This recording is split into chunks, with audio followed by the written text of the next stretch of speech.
అందరికీ నమస్కారం. మరి రేపు మున్సిపల్ ఎన్నికలకు సంబంధించి పోలింగ్ ప్రక్రియ కొనసాగబోతా ఉంది. ప్రభుత్వం గిట మరి ఎక్కడెక్కడైతే మున్సిపల్ ఎలక్షన్లు జరుగుతున్నాయో అక్కడ ప్రభుత్వాల, ప్రైవేటు ఉద్యోగులకు వేతనంతో కూడిన సెలవుని గిట మంజూరు చేయడం జరిగింది.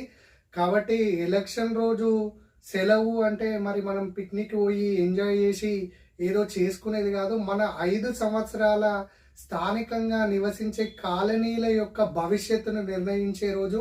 కాబట్టి సరైన వ్యక్తికి సరైన విధంగా మీ ఓటనే ఆయుధాన్నిచ్చి మరి మీ ఓటు హక్కును వినియోగించుకోవాలని కోరుకుంటా ఉన్నా.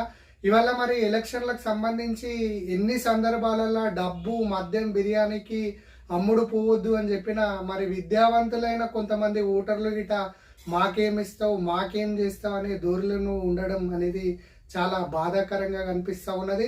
మరొక్కసారి అందరికీ చెప్పేది ఏంటంటే, ఇవాళ అధికార పక్షమైన, ప్రతిపక్షమైన, స్వతంత్ర అభ్యర్థి అయినా ఏ వ్యక్తి కౌన్సిలర్గా గెలిచినా అభివృద్ధి అనేది ఆగదు.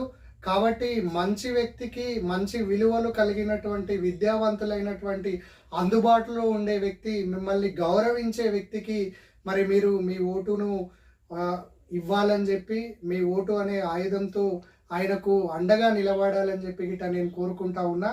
మరి ఇంకొక ముఖ్య విషయం ఏంటంటే, కొంతమంది బడా బడా లీడర్లు మరి భార్యలు, వాళ్ళ యొక్క భార్య, భర్త మరి ఎన్నికల్లో పోటీ చేయడం జరుగుతూ ఉన్నది. కానీ అఫిడవిట్లను మాత్రం చాలా తప్పుల తడకగా వాళ్ళు ఫిలప్ చేయడం జరిగింది. ఇలా భర్త పోటీ చేస్తే భార్యకు సంబంధించిన ఆస్తుల వివరాలు, ఆదాయ వివరాలు పొందుపరచలేదు. భార్య పోటీ చేస్తే భర్తకు సంబంధించిన ఆదాయ వివరాలు, ఆస్తుల వివరాలు పోటీ చేయలేదు. ఇది ముమ్మాటికి చట్టవిరుద్ధం. కాబట్టి ఒకవేళ అట్లాంటి అభ్యర్థులు గెలిచినా భవిష్యత్తులో వారు పదవిని కోల్పోయే అవకాశం ఖచ్చితంగా ఉంటుంది.